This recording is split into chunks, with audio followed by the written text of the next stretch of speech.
ఈరోజు మనం హార్మోనల్ ఇబ్బందుల గురించి తెలుసుకుందాం. సో ముఖ్యంగా మనం చూడాల్సింది ఏంటంటే ఈ మధ్య కాలంలో 80% వరకు ఉన్న ప్రాబ్లమ్స్లో హార్మోనల్ ఇబ్బందులు ఒకటి.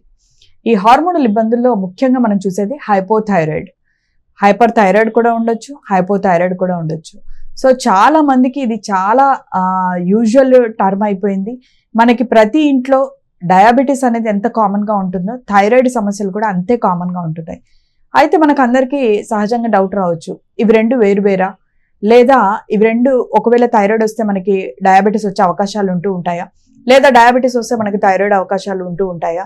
సో ఈ సమస్యల్ని మనం ఎలాగ ఎదుర్కోవాలి, సో దీని నుంచి వచ్చే ఇబ్బందులు ఏంటి అనేది మనం ఈ వీడియోలో పూర్తిగా తెలుసుకుందాం. సో ముఖ్యంగా హైపోథైరాయిడ్ అనేది మనం చూసినట్లయితే మన థైరాయిడ్ హార్మోన్ అనేది తక్కువ స్థాయిలో రిలీజ్ అవడం వల్ల వచ్చే ఆరోగ్య సమస్యలు ఎప్పుడైతే లక్షణాలను మనం చూస్తామో అప్పుడు మనం పరీక్ష రాయడం జరుగుతుంది. T3, T4, TSH ద్వారా మనకి ఎప్పుడైతే TSH అనేది ఎక్కువ వాల్యూ అనేది ఉంటుందో దాన్ని హైపోథైరాయిడ్ అంటూ ఉంటాము. సో వాల్యూ ఎక్కువగా ఉంది కదండి, మరి ఈ థైరాయిడ్ అనేది తక్కువ స్థాయిలో ఎందుకని అంటారు అని అనుకోవచ్చు మనం. ఎందుకు అని అంటే యాక్చువల్లీ థైరాయిడ్ గ్రంథి పనితీరు అనేది మన హైపోథాలమస్ పిట్యూటరీ గ్లాండ్ ద్వారా పనిచేస్తూ ఉంటుంది. ఎప్పుడైతే మన థైరాయిడ్ గ్లాండ్ సరిగా పనిచేయకుండా ఉంటుందో అప్పుడు మనకి పిట్యూటరీ గ్లాండ్ నుంచి రిలీజ్ అయ్యే హార్మోన్ అనేది ఎక్కువగా రిలీజ్ అవ్వడం జరుగుతుంది. దాని మూలానే మనకి రిపోర్ట్స్లో TSH, థైరాయిడ్ స్టిమ్యులేటింగ్ హార్మోన్ అనేది మనకి ఎక్కువ స్థాయిలో కనిపించినప్పుడు మీ థైరాయిడ్ అనేది సరిగా పనిచేయట్లేదు.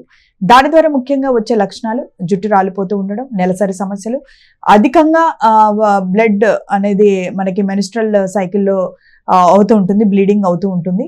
అలాగే ఇంకొంతమందిలో చూసినట్లయితే బాగా ఒబేసిటీ ఉంటుంటుంది. అలాగే ఇంకొంతమందిలో చూసినట్లయితే ఈ యొక్క కొలెస్ట్రాల్ లెవెల్స్, ట్రైగ్లిజరైడ్స్ కానీ కొలెస్ట్రాల్ లెవెల్స్ కానీ ఎక్కువగా ఉంటూ ప్రీ డయాబెటిక్ స్టేట్లో ఉంటూ ఉంటారు. సబ్ క్లినికల్ డయాబెటిక్ స్టేట్లో ఉండి థైరాయిడ్ ఉన్న వాళ్ళల్లో 80% వరకు డయాబెటీస్ వచ్చే అవకాశాలు ఎక్కువగా ఉంటూ ఉంటాయి. సో యూజువల్లీ టైప్ 2 డయాబెటీస్ అనేది చాలా ఇంపార్టెంట్. అండ్ దీని ద్వారా మనకి హైపోథైరాయిడ్ ఉన్న వాళ్ళలో టైప్ 2 డయాబెటీస్ అనేది కొంతకాలానికి వస్తూ ఉంటుంది. అయితే మనం హోమియోపతి వైద్య విధానం ఎందుకు తీసుకోవాలి అంటే కనుక ఫస్ట్ మనం థైరాయిడ్కి ఎంత మందులు వాడుతున్నప్పటికీ కూడా జుట్టు రాలిపోవడం కానీ, చర్మం డ్రై అయిపోతూ ఉండడం కానీ, నెలసరి సమస్యలు, అధికంగా రక్తస్రావం జరగడం కానీ, లేదా అసలు నెలసర్లు 2-3 నెలలకు ఒకసారి, 6 నెలలకు ఒకసారి వస్తూ ఉండడం కానీ, పిల్లలు కలగడం అనేది, సంతాన లేమితనం అనేది ఎక్కువగా మనం చూస్తూ ఉంటాం. అలాగే ఒబిసిటీ, స్థూలకాయం ఉంటూ ఉంటుంది, కొలెస్ట్రాల్ లెవెల్స్ ఎక్కువగా ఉంటూ ఉంటాయి. సో వీళ్ళకి సబ్ క్లినికల్ డయాబెటీస్ కూడా ఉంటూ ఉంటుంది.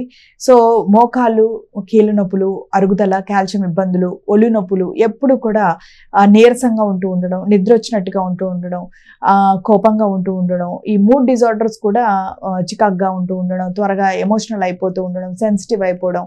సో ఇటువంటివన్నీ కూడా అంటే ఎమోషనల్గాను బాగా బలహీనపడుతూ ఉంటారు, శారీరకంగాను కూడా చాలా వీక్గా అనిపిస్తూ ఉంటారు. చూడ్డానికి మనకు ఒబేస్గా ఉన్నప్పటికీ కూడా శక్తి లేనట్టుగా ఉంటూ ఉంటుంది అనమాట. కానీ తప్పకుండా దీనికి హోమియోపతి వైద్య విధానంలో చక్కటి మెడిసిన్స్ అనేది అందుబాటులో ఉన్నాయి.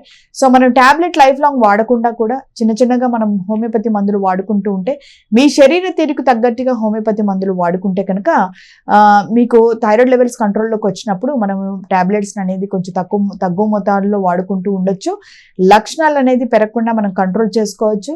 ప్లస్ డయాబెటీస్ రాకుండా కూడా పూర్తిగా ప్రివెంట్ చేసుకోవడానికి చాలా వరకు అవకాశం ఉండే ఛాన్సెస్ ఎక్కువగా ఉంటాయి. కాబట్టి ఎప్పుడైనా మీకు లక్షణాలు కనిపిస్తే అశ్రద్ధ చేయకుండా మీరు డాక్టర్ని సంప్రదించండి. సో మీరు ఆన్లైన్ కన్సల్టేషన్ కూడా తీసుకోవడానికి అవకాశం ఉంటుంది. ఒకవేళ డౌట్స్ ఏమైనా ఉంటే తద్వారా మీరు హోమియోపతి మందులు వాడచ్చు. సో మనకి ముఖ్యంగా ఈ థైరాయిడ్ ఇబ్బందుల్లో మనం చూసినట్లయితే థైరాయిడ్ హార్మోన్ యొక్క పనితీరు మన యొక్క మెటబాలిజం అంటే మన యొక్క కాల్షియం విషయంలో కానీ, లేదా మన కొలెస్ట్రాల్ విషయాల్లో కానీ, మన యొక్క శరీరము యొక్క యాక్టివిటీస్, ఈవెన్ మన గట్ మొటిలిటీ అంటాము. సో చాలామంది థైరాయిడ్లో కూడా ఈ యొక్క మలబద్ధక సమస్యలు మనం చూస్తూ ఉంటాం. మలబద్ధకం అంటూ ఉంటుంది, తద్వారా వాళ్ళకి మోషన్ హార్డ్గా రావడము, దాంతో అక్కడ ఫిషర్స్, ఫిస్టులాస్ ఏర్పడడం, కొంతమందిలో పైల్స్ అంటే హర్షమల్లులు అంటూ ఉంటాము, ఇవి కూడా మనం చూస్తూ ఉంటాము. బ్లడ్ వస్తూ ఉంటుంది, సో చుక్కలు చుక్కలుగా రక్తం కారుతూ ఉంటుంది, రక్తహీనత కూడా చూస్తూ ఉంటాం. సో హైపోథైరాయిడ్ అనేది చాలా ఇబ్బందికి గురి చేస్తుంది. అంటే తల నుంచి కాలు వరకు కూడా అన్ని విషయాల్లోనూ అన్ని ఆర్గాన్స్ మీద కూడా మనకి దాని యొక్క ఎఫెక్ట్ మనం చూస్తూ ఉంటాము. తద్వారా చాలా ఇబ్బంది పడుతూ ఉంటారు. టాబ్లెట్ వాడుతున్నప్పటికీ డోస్ పెరుగుతూ ఉంటుంది. స్టార్టింగ్ మనకి 25 mcg వాడుతూ ఉంటారు, తర్వాత 50 వాడాల్సి వస్తుంది, 70, 100. మన దగ్గర పేషెంట్స్ 200 mcg వాడిన వాళ్ళు కూడా ఉన్నారు. అయినా కూడా లక్షణాలు ఏ మాత్రం తగ్గుముఖం పట్టవు. వీళ్ళకి కొత్త కొత్త సమస్యలు రావడము, మోకాళ్ళు అరిగిపోవడం, మళ్ళీ దానికి నొప్పుల మందులు వాడడము. సో అలాగా వీళ్ళకి రాను రాను బాగా బలహీనం అయిపోతూ ఉంటారు. జుట్టు బాగా రాలిపోతూ ఉంటుంది. వీళ్ళకి చర్మ సమస్యలు కూడా వచ్చే అవకాశాలు ఎక్కువగా చూస్తూ ఉంటాము. కాబట్టి ఈ నెలసర్ల సమస్యలు, పీసీఓడి వచ్చే అవకాశాలు ఉంటూ ఉంటాయి. అలాగే ముఖ్యంగా ఇన్ఫర్టిలిటీ ఇష్యూస్ ఎక్కువగా చూస్తాం. థైరాయిడ్ ఉన్న వాళ్ళలో కన్సెప్షన్ లేట్గా అవ్వడం కానీ, లేదా ప్రెగ్నెన్సీలో థైరాయిడ్ ఉన్న వాళ్ళలో కూడా పిల్లలు అనేది న్యూరో డెవలప్మెంటల్ డిజార్డర్స్ కూడా మనము ఈ థైరాయిడ్ ఉన్న వాళ్ళలో చూస్తూ ఉంటాం. ఐదర్ మెంటల్ రిటార్డెడ్ గా ఉంటూ ఉండడం కానీ, లేదా బిడ్డలు సరిగా డయాబెటీస్ పుట్టిన తర్వాత వాళ్ళకి డయాబెటీస్, టైప్ 1 డయాబెటీస్ రావడం కానీ, సో ఇలా ఇబ్బందులు ఉంటూ ఉంటాయి. కాబట్టి హైపోథైరాయిడ్ ఉంది అని నిర్ధారణ చేసుకున్న తర్వాత అశ్రద్ధ చేయకుండా మీరు డాక్టర్ని కలిసి ఇంగ్లీష్ మందులు వాడుతున్నప్పటికీ కూడా హోమియోపతి వైద్య విధానం మీ శరీర తీరుకు తగ్గినట్టు తీసుకుంటే లోపల ఏదైతే ఇబ్బంది ఉందో, లైక్ హాషిమోటోస్ థైరాయిడైటిస్లో మనం చూసినట్లయితే యాంటీ-టీపీఓ యాంటీబాడీస్ అంటూ ఉంటాయి అన్నమాట, పాజిటివ్ ఉంటుంది. అలాంటప్పుడు మనకి డయాబెటీస్ వచ్చే అవకాశాలు చాలా ఎక్కువగా ఉంటాయి. సో దీనికి పూర్తిగా మనం క్యూర్ చేసుకోవాలి. రాను రాను కొత్త సమస్యలు రాకూడదు, మనకి కొలెస్ట్రాల్ ఇబ్బందులు రాకూడదు, షుగర్ సమస్యలు రాకూడదు, సో ఎముకల్లో బలహీనత రాకూడదు. ఈ డీజనరేటివ్ చేంజెస్ అవుతూ ఉంటాయి మెడలో కానీ, నడుం భాగంలో కానీ, వెన్నుపూసలో. సో ఇటువంటి కాకుండా ఉండాలి అని అంటే కనుక మనం సరైన వైద్య విధానాన్ని ఎంచుకోవడం అనేది చాలా అవసరం. సో మనకి హోమియోపతి వైద్య విధానం కొన్ని సంవత్సరాలుగా ఇటువంటి హార్మోనల్ ఇంబ్యాలెన్స్కి చాలా చక్కటి ట్రీట్మెంట్ అందుబాటులో ఉంటూ ఉంది. కొత్త కొత్త మందులు కూడా వస్తూ ఉన్నాయి.